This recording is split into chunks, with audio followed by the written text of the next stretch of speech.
Hello दोस्तों, स्वागत है आप सभी का हमारे यूट्यूब चैनल अभिधिकारी में। दोस्तों, इस वीडियो में हम सीआरपीसी की जो श्रृंखला चल रही है, हमारी जो सीरीज इसकी चल रही है, उसी सीरीज का 10वां पार्ट जो है उसको हम देखेंगे। इसके पहले हमने 9 पार्ट में आपको जो है कुल 450 प्रश्नों का एमसीक्यू जो है इस सीआरपीसी के हमने प्रोवाइड करा दिए हैं। और अगर आपने उसको अभी तक नहीं देखा तो प्लीज़ उसको ज़रूर देखें, क्योंकि अगर आप इसको पूरी तरह से क्रम से देखेंगे तो पूरी सीआरपीसी आपको एक अच्छी समझ इसमें डेवलप हो जाएगी और आप इसमें गलती जो है आपकी वो संभावना समाप्त हो जाएगी। और हमारा यह प्रयास है कि पूरी जो सीआरपीसी है उसको एमसीक्यूज के रूप में इस प्रकार से कन्वर्ट कर दें ताकि आप केवल इस एमसीक्यूज को सॉल्व करके पूरी सीआरपीसी को भी समझ जाएं और इसके प्रोविजन को भी समझ जाएं और एमसीक्यूज के रूप में आपकी जो एक्यूरेसी है वह बेहतर हो जाए, ताकि आप प्री परीक्षा में किसी भी तरह का कोई जो है त्रुटि न कर पाए। क्योंकि प्री परीक्षा क्या है कि यह एक तरह का टेस्ट है कि आप मेंस देने के काबिल हैं या नहीं है। तो अगर आप प्री नहीं पास हो पाएंगे तो आप असली जो परीक्षा मेंस है उसको नहीं दे पाएंगे। तो हमारा इस यही प्रयास है कि आप जो है प्री परीक्षा में किसी तरीके से जो है फेल ना हो पाए। तो इसके साथ साथ हमारी सीआरपीसी के साथ साथ आईपीसी की एविडेंस, सीपीसी, संविधान और टीपीए है, कॉन्ट्रैक्ट है, तमाम सारे अधिनियम जो उत्तर प्रदेश पीसीएच है, बिहार पीसीएच है, मध्य प्रदेश, छत्तीसगढ़, झारखंड, उत्तराखंड, राजस्थान, जो भी उसके सिलेबस हैं उन सभी सब के विषयों के जो है एमसीक्यूज के रूप में वीडियो हमारे चैनल पर मिल जाएंगे। आप उनको सॉल्व कीजिए, अधिक से अधिक बार सॉल्व कीजिए और आप अपनी तैयारी को बेहतर कीजिए। और आइए शुरू करते हैं अब इस वीडियो को और यहाँ पर देखते हैं कि जो प्रश्न है वह किस प्रकार से महत्वपूर्ण है। तो इसमें प्रश्न है, धारा 320 सीआरपीसी में अंतर्विष्ट अपराधों के अतिरिक्त भारतीय दंड संहिता में उल्लिखित अन्य सभी अपराध यह क्या समनीय है या असमनीय है। तो जैसा कि आप जानते हैं कि 320 के अंतर्गत आईपीसी की जो अपराध हैं वह धाराएं हैं वह बताई गई हैं और आगे यह बताया गया है कि ये अपराध समनीय हैं, समझौता करने योग्य हैं या नहीं है। तो इस सूची के अंतर्गत जितने भी अपराध बताए गए हैं केवल वही समनीय है, उसके अलावा अन्य कोई अपराध जो है वह समन योग्य नहीं है। और यह स्पष्ट रूप से बताया गया है धारा 320 के खंड 9 के अंतर्गत। और 2 सूचियां दी गई हैं जो उसके अंतर्गत पूरे अपराधों को बताया गया है यहाँ। नेक्स्ट है, जब एक व्यक्ति जो धारा 320 सीआरपीसी के तहत अपराध का समन करने के लिए सक्षम है लेकिन वह 18 वर्ष से कम आयु का है। तो अगर कोई ऐसा व्यक्ति है जो कि अपराध करने के लिए अन्यथा जो है वह सक्षम तो होता या सक्षम है लेकिन वह 18 वर्ष से कम का है या जड़ है या पागल है, तो ऐसी स्थिति में उसका समन कैसे हो सकता है। तो विकल्प देखते हैं कि न्यायालय की अनुमति से ऐसे व्यक्ति की ओर से संविदा करने में समर्थ किसी व्यक्ति के द्वारा अपराध का समन किया जा सकता है। तो संविदा करने के लिए सक्षम होना चाहिए जो अन्य व्यक्ति है। दूसरी बात यह है कि वो उसको न्यायालय की अनुमति से ही ऐसा जो समन है वह किया जा सकता है। तो यहाँ पर जो पहला विकल्प है यही सही है। इसके बारे में जो प्रावधान है वह धारा 320 के खंड 4 के अंतर्गत दिया गया है। नेक्स्ट है, जब एक व्यक्ति जो अन्यथा धारा 320 के अंतर्गत अपराध का समन करने के लिए सक्षम होता लेकिन अब उसकी मृत्यु हो गई है, अर्थात अगर वह जीवित होता तो वह अपराध का समन कर सकता था लेकिन वर्तमान में उसकी मृत्यु हो गई है, तो ऐसे अपराध का समन किसके द्वारा किया जा सकता है। तो पहला विकल्प देखेंगे, दंड प्रक्रिया संहिता के अंतर्गत परिभाषित। अब यही शब्द हमको पकड़ लेना है कि उक्त व्यक्ति के विधिक प्रतिनिधि न्यायालय की अनुमति से अपराध का समन कर सकते हैं। तो इसका 2 पार्ट है। दूसरा खंड अगर आप देखेंगे तो विधिक प्रतिनिधि जो है वह न्यायालय की अनुमति से अपराध का समन कर सकते हैं, यह बिल्कुल सही है। लेकिन यहाँ पर यह बताया गया है दंड प्रक्रिया संहिता के अंतर्गत परिभाषित। तो यहाँ पर जो है ऐसे विधिक प्रतिनिधियों की परिभाषा नहीं दी गई है, इसलिए पहला विकल्प सही नहीं होगा। दूसरा है कि अपराध के चक्षुदर्शी साक्षी या प्रत्यक्ष साक्षी जिन्होंने अपराध को होते देखा था तो वह भी नहीं कर सकते हैं। तीसरा है कि व्यक्ति को मृत्यु के पश्चात अपराध का समन नहीं किया जा सकता, यह भी गलत है। यहाँ पर सही ये चौथा विकल्प है कि सीपीसी के अंतर्गत जो विधिक प्रतिनिधि की परिभाषा दी गई है तो ऐसे विधिक प्रतिनिधि न्यायालय की अनुमति से अपराध का समन कर सकते हैं। तो ये चौथा विकल्प सही है। इसके बारे में प्रावधान 320 के खंड 4 के उपखंड ख के अंतर्गत दिया गया है। नेक्स्ट है, जब अभियुक्त दोष सिद्ध कर दिया जाता है और अपील लंबित है तो ऐसी स्थिति में अपराध का समन जो है वह किसके द्वारा किया जा सकता है। तो इसके लिए हम धारा 320 का 5वां खंड देखेंगे और यहाँ पर यह बताया गया है कि जब अभियुक्त विचारणार्थ सुपुर्द कर दिया जाता है, अर्थात विचारण के लिए उच्चतर न्यायालय को भेज दिया जाता है, मजिस्ट्रेट के द्वारा सेशन कोर्ट को भेज दिया जाता है, या जबकि जो अभियुक्त है उसको दोष सिद्ध कर दिया गया लेकिन वहां पर अपील लंबित है और इसी दौरान वह अपराध का समन करना चाहता है, तो ऐसी स्थिति में उस न्यायालय की अनुमति के बिना जो है उसका समन नहीं किया जा सकता, जिसके समक्ष जो है अपील सुनी जानी है या जिसको मामला सुपुर्द किया जाना है। अब विकल्प को देखते हैं कि अपील न्यायालय की अनुमति के बिना किया जा सकता है, तो यह बिल्कुल गलत है क्योंकि जो है अपील न्यायालय की अनुमति के बिना जो है उसका समन नहीं किया जा सकता। दूसरा है कि अपील न्यायालय की अनुमति के बिना समन नहीं किया जा सकता, चाहे वह अपराध धारा 320 खंड 1 या खंड 2 के अंतर्गत उल्लिखित अपराध हो। तो आगे विकल्प देखते हैं कि अपील न्यायालय की अनुमति से उसका समन किया जा सकता है और ऐसी अनुमति केवल तब आवश्यक होगी जबकि धारा 320 दूसरे के खंड 2 के अंतर्गत उल्लिखित कोई अपराध हो। तो यहाँ पर जो दूसरा विकल्प है यही सही होगा कि अपील न्यायालय की अनुमति के बिना उसका समन नहीं किया जा सकता, चाहे वह अपराध धारा 320 के अंतर्गत जो पहला सूची दी गई है या दूसरे सूची के अंतर्गत कोई अपराध आता है, किसी भी तरीके का कोई अपराध है तो यहाँ पर जो अपील न्यायालय है उसको अनुमति लेनी आवश्यक है। अगर मामला सुपुर्द किया गया है तो जिस न्यायालय को सुपुर्द किया गया है उस सुपुर्द करने वाले या प्राप्त करने वाले न्यायालय की अनुमति लेना आवश्यक है, तभी उसका समन किया जा सकता है, अन्यथा नहीं। नेक्स्ट है, निम्नलिखित में से कौन सा अपराध संज्ञेय, गैर जमानती और असमनीय है? तो संज्ञेय, गैर जमानती और असमनीय से क्या तात्पर्य है? संज्ञेय से तात्पर्य है कि बिना वारंट के जो पुलिस अधिकारी है वो उसको गिरफ्तार कर सकता है। गैर जमानती से तात्पर्य है कि वारंट जो है जमानत अधिकार स्वरूप नहीं मांगी जा सकती है। और असमनीय अर्थात उसका धारा 320 के अंतर्गत जो सूची बताई गई है उसके अंतर्गत उसका समन नहीं किया जा सकता। तो ऐसे कौन कौन से अपराध हैं? तो 320 है, इसकी सूची के 320 की सूची के अंतर्गत इसका उल्लेख है, अर्थात इसका समन किया जा सकता है। 307 आईपीसी की धारा 307 जो कि हत्या के प्रयास का दंड प्रावधानित करती है, तो इस अपराध का जो है समन नहीं किया जा सकता क्योंकि यह एक संज्ञेय गैर जमानती अपराध है और यह समनीय भी है। नेक्स्ट है, धारा 321 सीआरपीसी के अंतर्गत कौन अभियोजन वापस ले सकता है? अब 321 के अंतर्गत अभियोजन वापस लिए जाने के संदर्भ में प्रावधान किया गया है और इसमें यह बताया गया है कि मामले का भार साधक लोक अभियोजक निर्णय सुनाए जाने से पहले किसी भी समय न्यायालय की सहमति से अभियोजन को वापस ले सकता है। तो मामले का भार साधक लोक अभियोजक न्यायालय की अनुमति से और निर्णय सुनाए जाने से पहले किसी भी समय, यहाँ पर यह महत्वपूर्ण है। कई बार आपसे यह पूछा जाता है कि विचारण के दौरान, अन्वेषण के दौरान, जांच के दौरान या कब जो है अभियोजन वापस लिया जा सकता है। तो आपको ध्यान रखना चाहिए कि निर्णय फाइनल सुनाए जाने से पहले कभी भी जो है अभियोजन को वापस लिया जा सकता है। नेक्स्ट है, सीआरपीसी के कौन सा प्रावधान किसी मामले के भारसाधक लोक अभियोजक को अनुमति देता है कि वह किसी व्यक्ति के अभियोजन को वापस ले सकता है? तो अभी हमने देखा धारा 321 को। नेक्स्ट है, अभियोजन साक्ष्य प्रारंभ होने के बाद न्यायालय के द्वारा अभियोजक को अभियोजन वापस लेने की अनुमति देता है, तब यहाँ पर अभियुक्त को क्या किया जाएगा? अब जब धारा 321 को आप देखेंगे तो इसके अंतर्गत दो खंड बताए गए हैं। अगर आरोप विरचित किए जाने से पहले अभियोजन वापस लिया जाता है तो वहां पर जो अभियुक्त है उसको उन्मोचित कर दिया जाएगा। लेकिन हमसे प्रश्न क्या पूछ रहा है? अभियोजन साक्ष्य प्रारंभ होने के बाद, अर्थात आरोप विरचित हो गया और अभियोजन का जो है साक्ष्य प्रारंभ होने के बाद यहाँ पर अभियोजन वापस लिया जाता है।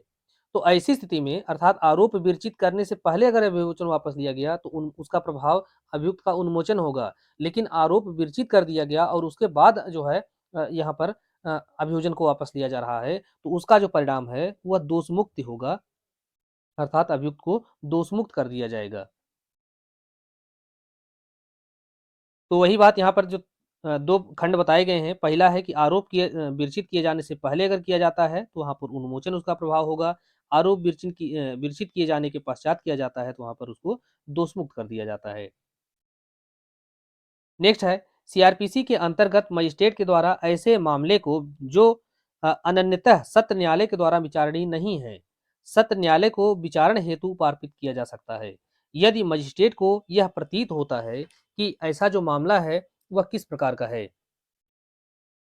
तो यहाँ पर अगर कोई मामला है जो कि अनन्यतः सत्र न्यायालय के द्वारा विचारणीय नहीं है, फिर भी उसको मजिस्ट्रेट को मजिस्ट्रेट के द्वारा उसको सत्र न्यायालय को भेजा जा सकता है, सुपुर्द किया जा सकता है।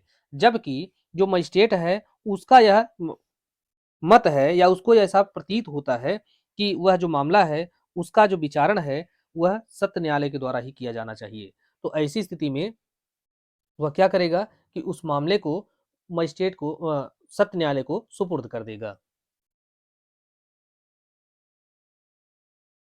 नेक्स्ट है, विचारण के दौरान मजिस्ट्रेट यह पाता है कि अपराध का विचारण सेशन न्यायालय के द्वारा किया जाना चाहिए, तब वह मामले को सुपुर्द करने की कार्यवाही संहिता की किस धारा के तहत कर सकता है।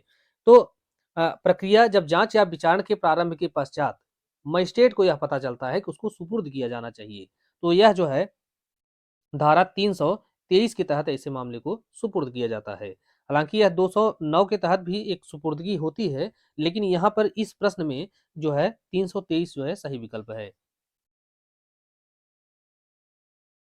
नेक्स्ट है, यदि अभियोजन एवं अभियुक्त पक्ष का साक्ष्य सुनने के बाद मजिस्ट्रेट को यह प्रतीत हो कि अभियुक्त दोषी है और वह अधिक दंड का पात्र है, अर्थात वर्धित दंड का प्राप्त करने का हकदार है या उसको अधिक दंड दिया जाना चाहिए, जिसे देने के लिए वह मजिस्ट्रेट सख्त नहीं है, तो वह मामला किसको भेज देगा। अब देखिए यहाँ पर दूसरे तरीके से प्रश्न पूछा गया है। तो अगर अभियोजन एवं अभियुक्त पक्ष का साक्ष्य सुनने के बाद मजिस्ट्रेट को यह लगता है कि अभियुक्त दोषी तो है, लेकिन उसमें जितना दंड दिया जाना है वह देने के लिए वह जो मजिस्ट्रेट है वह सक्षम नहीं है, तो ऐसी स्थिति में क्या करेगा, तो उस मामले को मुख्य न्यायिक मजिस्ट्रेट को उसको सुपुर्द कर देगा। नेक्स्ट है, यदि उत्तरवर्ती न्यायिक मजिस्ट्रेट की यह राय है कि साक्ष्यों में से किसी की जिसका साक्ष्य पहले ही अभिलिखित किया जा चुका है उसकी अतिरिक्त परीक्षा कराना न्यायहित में आवश्यक है, तो वह किसी भी ऐसे साक्षी को फिर से समन कर सकता है, उसकी अतिरिक्त परीक्षा कर सकता है, प्रति परीक्षा और पुनः परीक्षा कर सकता है जैसी कि आवश्यक हो। उसके पश्चात वह साक्षी को उन्मोचित कर देगा। तो यह जो प्रावधान है यह पूछा गया है कि सीआरपीसी की किस धारा के अंतर्गत दिया गया है। तो ऐसा जो प्रावधान है यह सीआरपीसी की धारा 326 के अंतर्गत दिया गया है। तो 326 जो है इसमें क्या प्रावधान है कि भागतः एक न्यायाधीश या भागतः दूसरे न्यायाधीश या मजिस्ट्रेट के द्वारा अभिलिखित साक्ष्य पर दोष सिद्धि या सुपुर्दगी।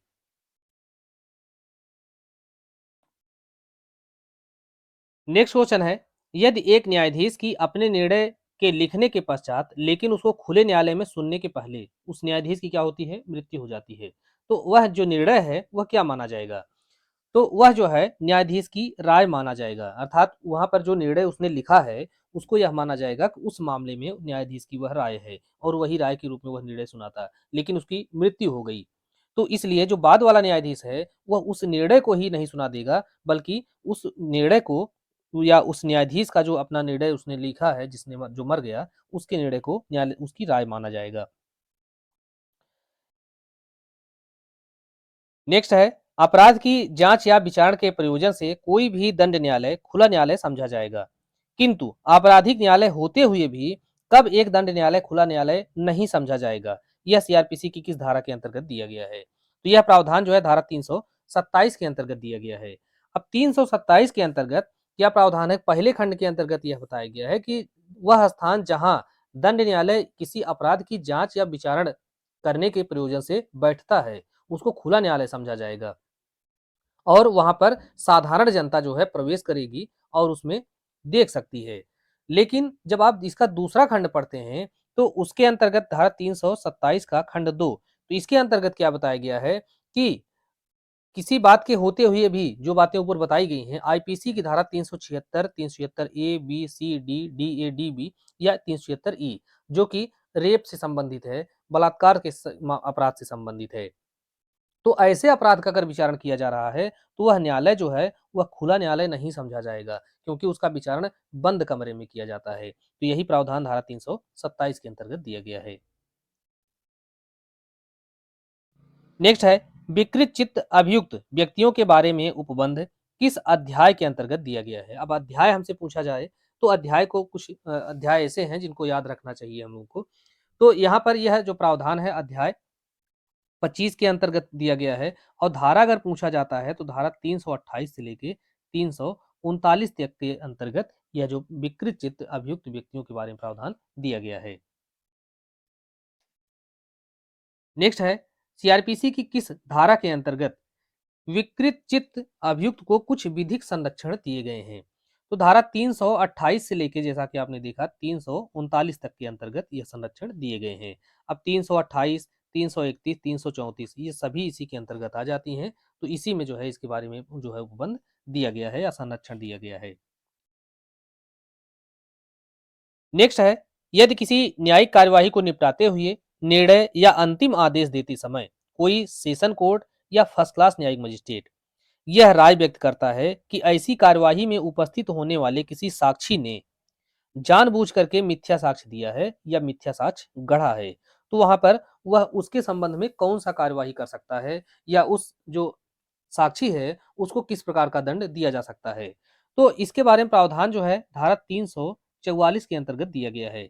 अब इसको जब देखेंगे तो इससे यह स्पष्ट होता है कि अगर इस प्रकार का जो साक्षी है वो मिथ्या साक्ष्य दे रहा है या गढ़ रहा है, तो वहां पर जो सेशन कोर्ट है या फर्स्ट क्लास मजिस्ट्रेट है वह उसका संक्षिप्त विचारण कर सकता है, उसको 3 महीने तक का कारावास की सजा दे सकता है और या उसको 500 रुपए तक के जुर्माना की जो सजा है उसको दे सकता है। तो इस प्रकार से ये सभी जो कार्यवाहियां हैं वह उसके ऊपर कर सकता है धारा 344 के तहत। नेक्स्ट है, दंड प्रक्रिया संहिता की धारा 345 के अधीन न्यायालय को अपनी अवमानना के अपराध का संज्ञान करने और अभियुक्त को दंडित करने का अधिकार प्राप्त है। किंतु इस धारा में जो कार्यवाही की जा सकती है, तो इस धारा में जो कार्यवाही है वह किस प्रकार से की जा सकती है? तो इसके लिए हम विकल्प को देखेंगे। तो पहला है कि केवल सिविल या दांडिक न्यायालय के द्वारा।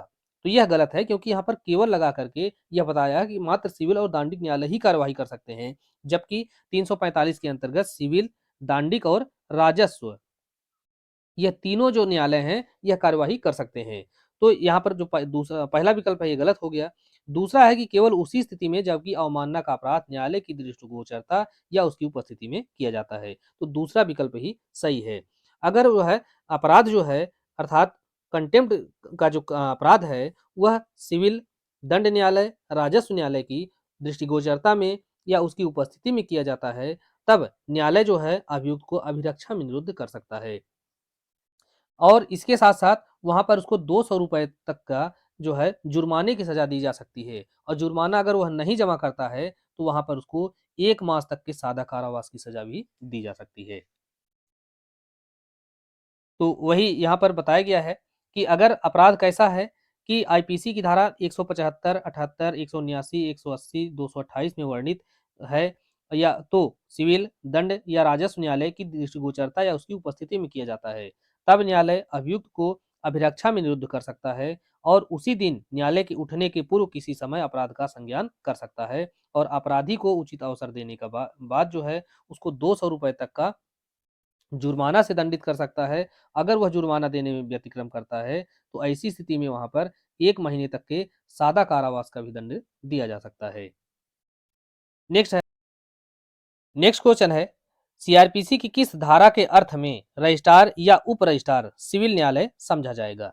अब इसके बारे में प्रावधान जो है धारा 347 के अंतर्गत दिया गया है और इसमें यह बताया गया है कि जब राज्य सरकार ऐसा निर्देश दे, तब कोई भी रजिस्ट्रार या उप रजिस्ट्रार धारा 345 और 346 के अर्थ में सिविल न्यायालय समझा जाएगा। अब 345 के अंतर्गत अवमानना के मामले में दंड देने का या प्रक्रिया की जो प्रावधान किया गया है और 346 के अंतर्गत यह बताया गया है कि जहां न्यायालय का विचार है कि मामले में धारा 345 के अधीन कार्यवाही नहीं की जानी चाहिए, वहां पर जो प्रक्रिया क्या होगी इसके बारे में प्रावधान दिया गया है। तो इस प्रकार से धारा 347 के अंतर्गत यह बताया गया है कि रजिस्ट्रार या उप रजिस्ट्रार का जो न्यायालय है वह सिविल न्यायालय समझा जाएगा धारा 345 और 346 के अर्थ में।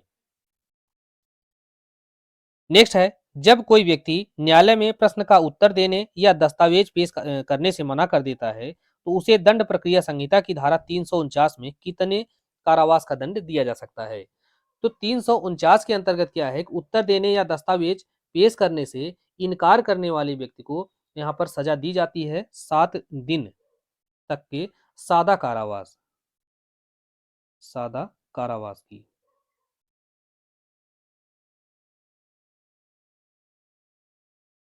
नेक्स्ट है, सीआरपीसी की किस धारा में निर्णय के बारे में प्रावधान किया गया है?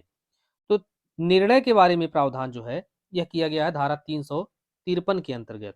अब एक धारा और महत्वपूर्ण है 348, इसको भी आप लोग यहीं पर थोड़ा सा देख लीजिए कि इसमें क्या है कि अपराधी जो है अगर वह माफी मांग लेता है तो उसका उन्मोचन कर दिया जाएगा। तो किस अपराध के लिए वह माफी मांगेगा? तो 345 के अंतर्गत जब वह अपराध कौन सा कर रहा है? तो न्यायालय का अवमानना कर रहा है।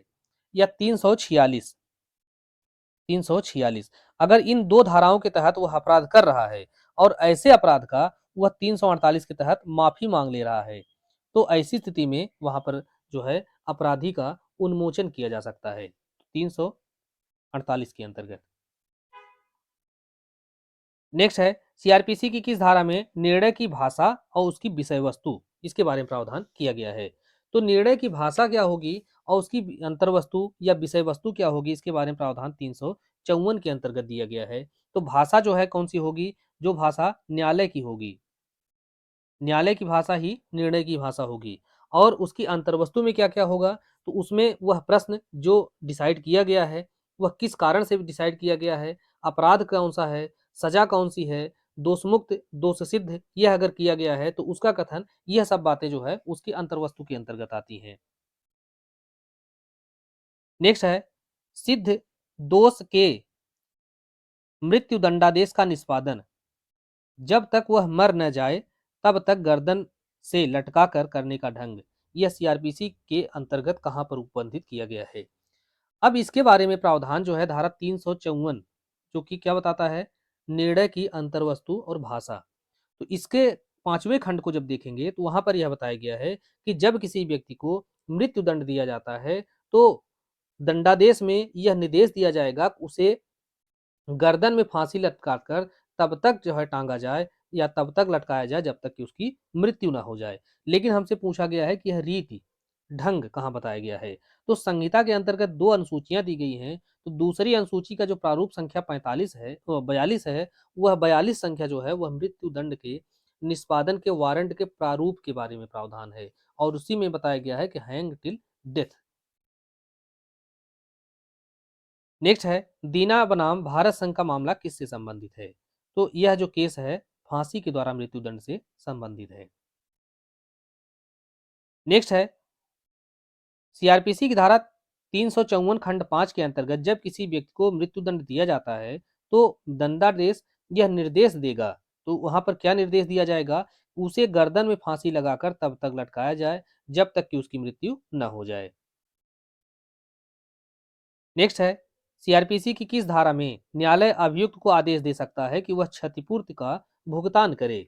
तो क्षतिपूर्ति का भुगतान या प्रतिकर देने का जो आदेश है वह धारा 357 के अंतर्गत दिया जाता है।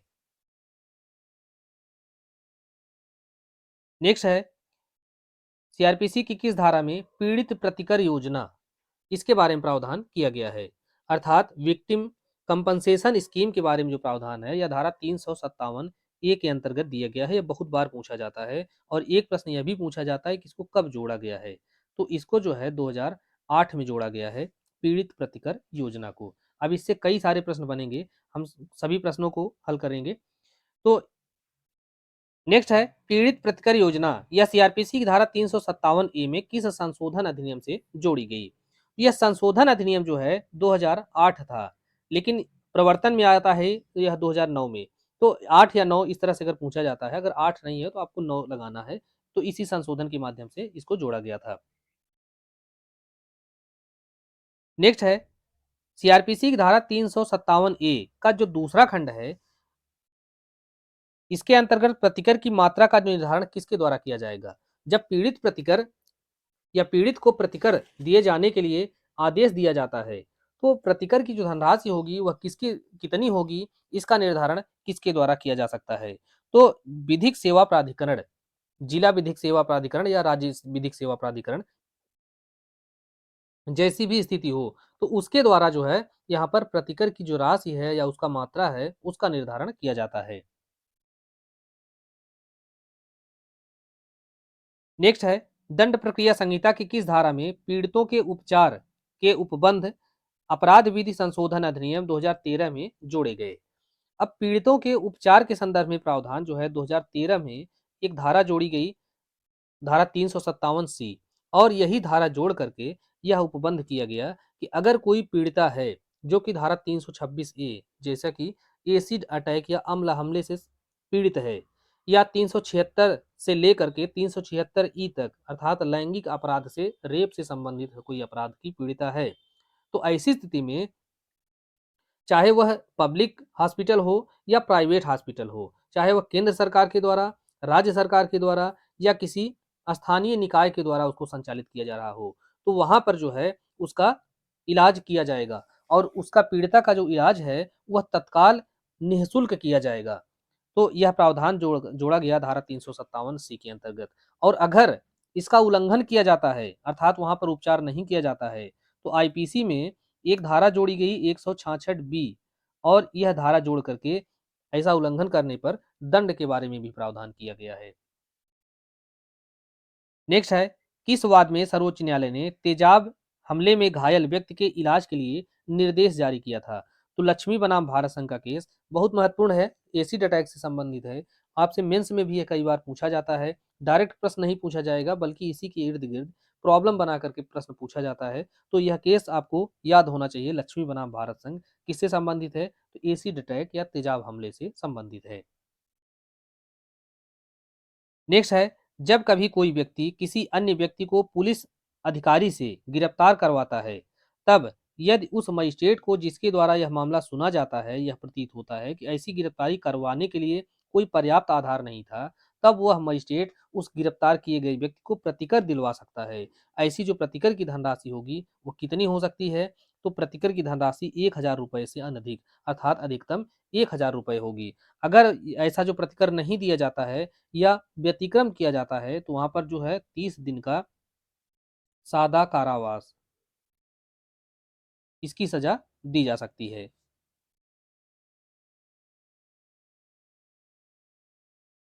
नेक्स्ट है, सीआरपीसी की धारा 358 के अंतर्गत जुर्माने का भुगतान न करने पर किस अ, अवधि तक व्यतिक्रम का दंडादेश दिया जा सकता है? तो जैसा कि आपने देखा 30 दिन का, और कारावास कैसा होगा? सादा कारावास होगा। नेक्स्ट है, निम्नलिखित में से कौन सा कथन गलत है?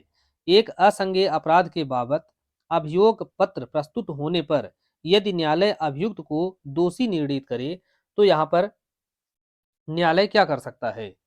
तो अभियोग पत्र प्रस्तुत किए जाने पर अगर न्यायालय जो है अभियुक्त व्यक्ति को दोष दोष जो है सिद्ध करता है या दोषी निर्णित करता है, तो ऐसी स्थिति में यहाँ पर क्या होगा कि अभियुक्त को कारावास का दंड दिया जा सकता है, अर्थदंड का दंड दिया जा सकता है। अभियुक्त के से अभियोगी को उनके द्वारा प्रकरण में किया गया व्यय या उसका अंश दिलवा जा सकता है।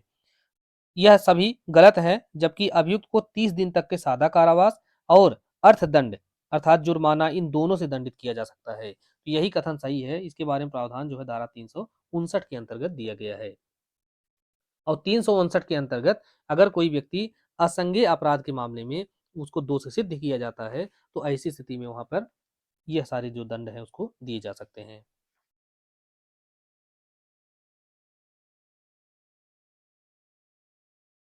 नेक्स्ट है, सीआरपीसी की कौन सी धारा अपराधियों को सदाचरण की परिवीक्षा पर छोड़े जाने से संबंधित है? तो धारा 360 जो है यह सदाचरण की परिवीक्षा पर या भर्त्सना पर छोड़े जाने के बारे में प्रावधान करती है। अब परिवीक्षा पर और भर्त्सना पर कब छोड़ा जाएगा इसके बारे में थोड़ा सा अलग अलग जो भी बातें होंगी हम इसको आगे देखेंगे। नेक्स्ट है, अपराधी को भर्त्सना पर छोड़ने के मामले में मजिस्ट्रेट के द्वारा निम्नलिखित में से किस तथ्य पर विचार नहीं किया जा सकता? तो परिवीक्षा पर छोड़ने के बारे में प्रावधान धारा 360 के अंतर्गत खंड 1 में दिया गया है और खंड 2 के अंतर्गत, और जबकि भर्त्सना के मामले में जो प्रावधान है यह धारा 360 का जो तीसरा खंड है इसके अंतर्गत दिया गया है।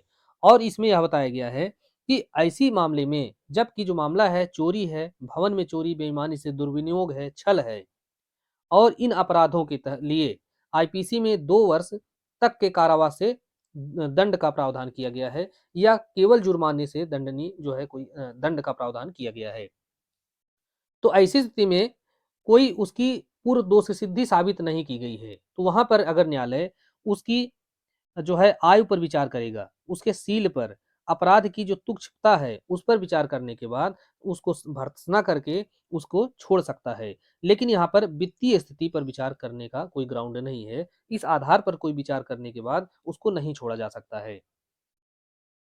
अब देखिए, भर्त्सना पर छोड़ते समय अपराधी के किस किस बिंदुओं पर जो है कोर्ट के द्वारा विचार किया जा सकता है। तो उसकी उम्र कितनी है, उसका सील क्या है, पूर्ववृत्त अर्थात वह पहले किस तरह के कार्य कर रहा था, शारीरिक और मानसिक स्थिति क्या थी, अपराध करने की जो तुच्छता है या प्रकृति है, अपराध करने की परिस्थिति अर्थात किन परिस्थितियों में उसने अपराध किया। तो इन सब बातों को ही ध्यान में रखा जाएगा। अगर वो सही समझता है तो उसको सम्यक रूप से भर्त्सना करने के बाद उसको छोड़ सकता है।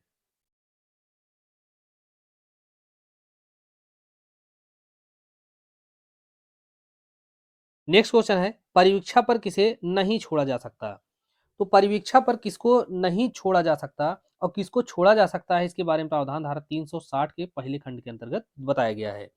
इसमें यह बताया गया है कि अगर कोई व्यक्ति 21 वर्ष से कम आयु का नहीं है अर्थात 21 वर्ष या उससे अधिक आयु का है और केवल जुर्माना या 7 वर्ष या उससे कम के कारावास से दंडनीय किसी अपराध के लिए दोषी सिद्ध किया जा सकता है, किया गया है।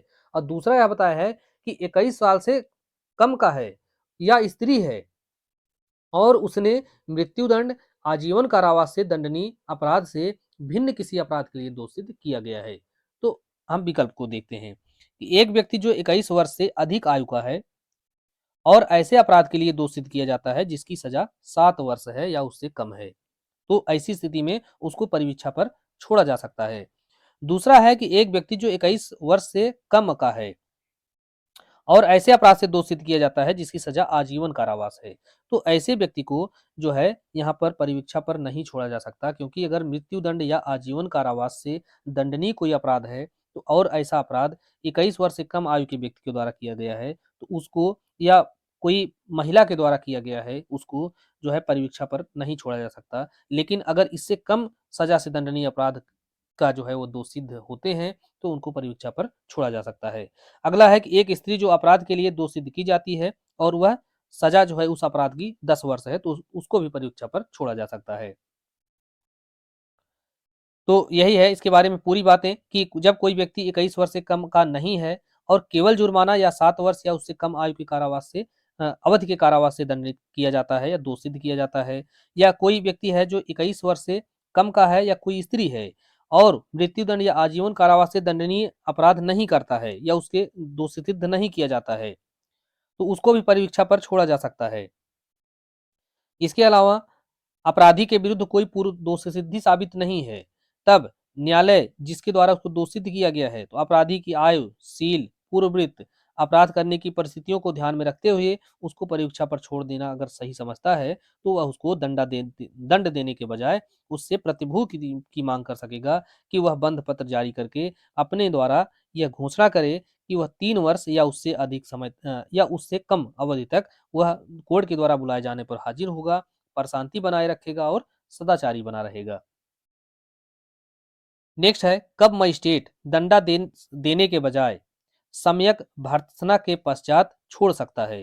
तो चोरी, भवन में चोरी, बेईमानी से दुर्विनियोग, छल का अपराध, लेकिन यहाँ पर सजा नहीं बताई गई है तो सजा इसकी 2 वर्ष होनी चाहिए या उससे कम। तो अगर ऐसा अपराध है तो वहां पर उसको भर्त्सना करके छोड़ा जा सकता है। दूसरा है कि भारतीय दंड संहिता के अधीन 2 वर्ष से अनधिक के कारावास से दंडनीय किसी अपराध के लिए, तो यह भी सही है। तो पहला यह अपराध बताए गए हैं, दूसरा सजा बताई गई है कि 2 वर्ष से अनधिक के कारावास से दंडनीय अपराध है तो वहां पर भी दंड देने के बजाय उसको भर्त्सना करके छोड़ा जा सकता है। तीसरा खंड है कि केवल जुर्माने से दंडनीय किसी अपराध के लिए दोषित किया गया है और उसके विरुद्ध कोई पूर्व दोष सिद्धि साबित नहीं हुई है, तो इन सभी परिस्थितियों में किसी व्यक्ति को दंड देने के बजाय जो है सम्यक भर्त्सना करके उसको छोड़ा जा सकता है। प्रावधान कहाँ दिया गया है, तो धारा 360 के तीसरे खंड के अंतर्गत। नेक्स्ट है, धारा 360 के अधीन आदेश किस न्यायालय के द्वारा दिया जा सकता है। अब 360 के अधीन जो आदेश होता है वह हमेशा किस न्यायालय के द्वारा दिया जा सकता है। तो इसके अंतर्गत जब धारा 360 का चौथा खंड देखेंगे तो उससे स्पष्ट होगा कि इस धारा के अधीन आदेश किसी अपील न्यायालय के द्वारा, उच्च न्यायालय के द्वारा, सत्र न्यायालय के द्वारा या पुनरीक्षण न्यायालय के द्वारा, अर्थात ये ऐसे न्यायालय जो अपनी शक्तियों के अधीन पुनरीक्षण कर रहे हैं, उन सभी न्यायालयों के द्वारा जो है इस तरह का आदेश, अर्थात सदाचरण की परिवीक्षा पर छोड़ने का या भर्त्सना के पश्चात छोड़ने का आदेश दिया जा सकता है। नेक्स्ट है, सीआरपीसी की कौन सी धारा यह प्रावधान करती है कि कोई न्यायालय जब उसने किसी मामले को निपटाने के लिए अपने निर्णय या अंतिम आदेश पर हस्ताक्षर कर दिए हैं, तब लिपिकीय या गणितीय भूल को ठीक करने के सिवाय उसमें कोई भी परिवर्तन नहीं किया जा सकता या उसका कोई भी पुनर्विलोकन नहीं किया जा सकता। तो ऐसा जो प्रावधान है धारा 362 के अंतर्गत दिया गया है। नेक्स्ट है, सीआरपीसी की किस धारा के तहत अभियुक्त और अन्य व्यक्तियों को निर्णय की प्रति के दिए जाने के बारे में प्रावधान किया गया है? तो यह प्रावधान धारा 363 के अंतर्गत दिया गया है। अब ऐसी जो प्रतियां हैं वह किस रूप में दी जाएंगी उसको हम आगे देखेंगे कि जब अभियुक्त को कारावास का दंडादेश दिया गया है, तब निर्णय सुनाए जाने के पश्चात निर्णय की एक प्रति उसको निःशुल्क तुरंत दी जाएगी, जबकि उसको कारावास का दंड दिया गया है। अभियुक्त के आवेदन पर निर्णय की एक प्रमाणित प्रति, तो प्रमाणित प्रति हमेशा उसके आवेदन पर दी जाएगी। यदि संभव है तो उसकी भाषा में या न्यायालय की भाषा में उसका अनुवाद अविलंब उसको दिया जाएगा। जहां निर्णय की अभियुक्त के द्वारा अपील हो सकती है, वहां प्रत्येक दशा में ऐसी जो प्रति है वह निःशुल्क और तुरंत दी जाएगी।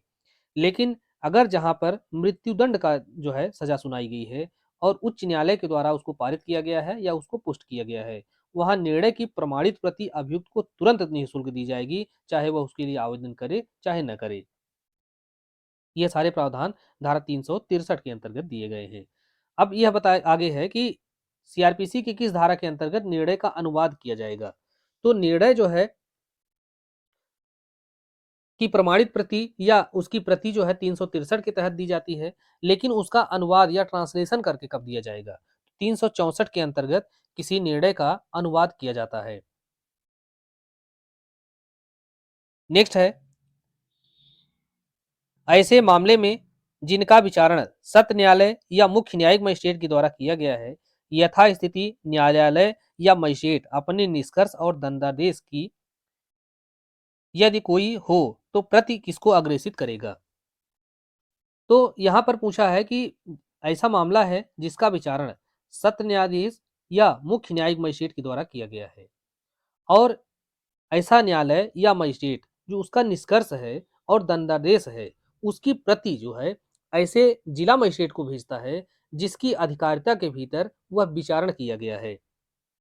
तो यहाँ पर पुलिस अधीक्षक को नहीं भेजा जाएगा, पुलिस थाने को भी नहीं भेजा जाएगा और यहाँ पर उच्च न्यायालय को जिसके कि वह अधीनस्थ हैं इनको भी नहीं भेजा जाता, बल्कि उस जिला मजिस्ट्रेट को जिसकी अधिकारिता के भीतर वह विचारण किया गया है, ऐसे मजिस्ट्रेट को उस निर्णय की प्रति भेजी जाती है।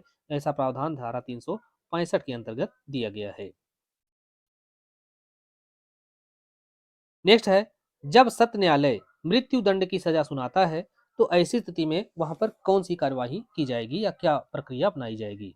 तो अगर सत्र न्यायाधीश मृत्यु दंड की सजा सुनाता है तो पहला विकल्प देखते हैं, कार्यवाहियों को उच्च न्यायालय में प्रस्तुत करनी पड़ती है, उसके पश्चात मृत्यु दंड को क्रियान्वित किया जाता है। तो यह गलत है, कार्यवाहियों को हाई कोर्ट में प्रस्तुत करना ही पड़ता है, लेकिन वहां पर किस लिए प्रस्तुत किया जाता है? तो उसकी पुष्टि के लिए प्रस्तुत किया जाता है। तो यहाँ पर पूरी बात नहीं बताई गई है, इसलिए पहला जो विकल्प है वह सही नहीं है। दूसरा है कि कार्यवाहियों को उच्च न्यायालय में प्रस्तुत करनी पड़ती है और उच्च न्यायालय की पुष्टि के बाद ही मौत की सजा है वह दी जा सकती है। तो यह दूसरा विकल्प सही होगा। इसके बारे में प्रावधान धारा 366 के अंतर्गत दिया गया है। नेक्स्ट है, जब सत्र न्यायालय मृत्यु दंड की सजा सुनाता है तो सीआरपीसी के किस धारा के तहत उसे उच्च न्यायालय के द्वारा संपुष्टि के लिए प्रस्तुत किया जाएगा? तो यह जो है धारा 366 के तहत उसको संपुष्टि के तहत के लिए उसको प्रस्तुत किया जाएगा और बिना संपुष्टि के ऐसे जो मृत्यु दंड है उसका निष्पादन नहीं किया जा सकता है। निम्नलिखित में से कौन सा वक्तव्य है या कथन है जो कि सही नहीं है? तो पहला है कि सत्र न्यायालय के द्वारा पारित मृत्युदंड उच्च न्यायालय के द्वारा पुष्टि के विषयाधीन होते हैं, ये बिल्कुल सही है। और सेशन न्यायालय के द्वारा पारित मृत्युदंड की पुष्टि उच्च न्यायालय के द्वारा तब तक की जा सकती है जब तक कि प्रकरण की सुनवाई के लिए कम से कम 2 जज हों, यह भी सही है। तीसरा कथन है कि अपील प्रस्तुत करने की समयावधि के अवसान के पूर्व मृत्युदंड की पुष्टि का आदेश नहीं दिया जा सकता, अर्थात जब तक अपील प्रस्तुत करने की जो समय अवधि है, पर सीमा है, वह नहीं बीत गई है, तब तक यहाँ पर उसकी पुष्टि का आदेश नहीं दिया जा सकता। चौथा है कि उच्च न्यायालय मृत्युदंड की पुष्टि पर विचार करते हुए यदि अभियुक्त के द्वारा उस मृत्युदंड को चुनौती देने हेतु अपील नहीं की गई है तो अभियुक्त को दोष मुक्त नहीं कर सकता है। तो यही जो कथन है यह गलत है।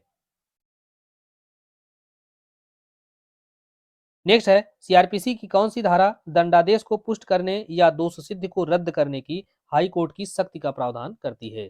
तो 368 के अंतर्गत हाई कोर्ट की सख्ती बताई गई है, उस शक्ति का प्रयोग करते हुए वह दंडादेश को पुष्ट कर सकता है, दोष सिद्ध को शून्य कर सकता है, या अन्य कोई आरोप है उस पर वह नए विचारण का आदेश दे सकता है।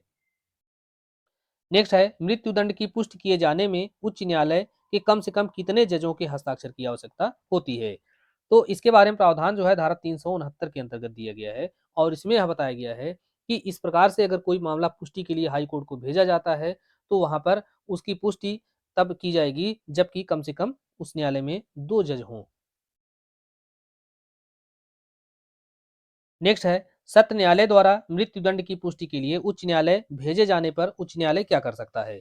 तो 368 के अंतर्गत जैसा कि बताया है वह उसकी पुष्टि कर सकता है, दंडादेश को रद्द कर सकता है, विधि सम्मत अन्य दंड दे सकता है। तो यह सभी जो कार्य हैं वह 368 के तहत किए जा सकते हैं। अब इसको अंतर देखिए कुछ एक स्थान पर कि धारा 368 के अनुसार उच्च न्यायालय क्या कर सकता है, तो दंडादेश की पुष्टि कर सकता है, अन्य दंड दे सकता है, दोष सिद्धि को शून्य या बातिल कर सकता है, अभियुक्त को किसी ऐसे अपराध के लिए दोष सिद्ध कर सकता है जिसके लिए सत्य न्यायालय उसको दोष सिद्ध कर सकता था, या उसी आरोप पर या संशोधित आरोप पर नए विचारण का आदेश दे सकता है। इसके अलावा उसको दोष मुक्त भी कर सकता है। नेक्स्ट है, शत्रुघ्न चौहान बनाम भारत संघ का जो मामला है यह किससे संबंधित है। तो यह केस फांसी की सजा को आजीवन कारावास में बदलने से संबंधित है। तो दोस्तों इस प्रकार से यहाँ पर हमने कुल 500 प्रश्नों को सॉल्व किया है, और इसके माध्यम से यह हमारा 10वां जो पार्ट है वह समाप्त हुआ। और इसके माध्यम से हमने अभी तक धारा 369 तक के जो प्रावधान है उसको कवर कर लिए हैं। अब आगे जो वीडियो है उसके माध्यम से हम जो है अपील से संबंधित जो प्रावधान है उनको देखेंगे, और देखते हुए आगे बढ़ेंगे, और इसको जो है बहुत ही जल्द अब शायद ये समाप्त हो जाए, और पूरी सीआरपीसी को हम आपका एक कंप्लीट कलेक्शन आपको दे देंगे। और इसी के साथ साथ आपको एक इसका मास्टर वीडियो देंगे जो कि बहुत लंबा हो सकता है, 8 से 10 घंटे का हो सकता है, लेकिन हमारी गारंटी है, हमारा दावा है और विश्वास भी है कि अकेले इस पूरी सीरीज को या उस मास्टर वीडियो को अगर आपने देख लिया तो सीआरपीसी में ऐसा कोई प्रश्न नहीं है, अगर वह कहीं 15 प्रश्न पूछा जाता है तो 13 से 14 प्रश्न हमारे इसी वीडियो से आएंगे। आप चाहे जितने भी किताबें पढ़ लें, अन्य जो है एमसीक्यू सॉल्व कर लें, लेकिन यह जो सीरीज है आपके लिए बहुत ही उपयोगी साबित होगी, इसमें कोई संदेह नहीं है। आप लगातार इनको क्रम से अगर आप 2-3 बार 4 बार अगर आपने देख लिया तो आपको एक अच्छा कॉन्फिडेंस इसमें आ जाएगा। तो मिलते हैं नेक्स्ट वीडियो पे। चैनल को बने रहने के लिए इसको सब्सक्राइब कीजिए, और इसको अधिक से अधिक लोगों के साथ शेयर भी कीजिए, ताकि इसको अधिकतम लोगों को अधिकतम इसका लाभ मिल सके और हमारा इसको काम करना सार्थक हो सके। मिलते हैं नेक्स्ट वीडियो में।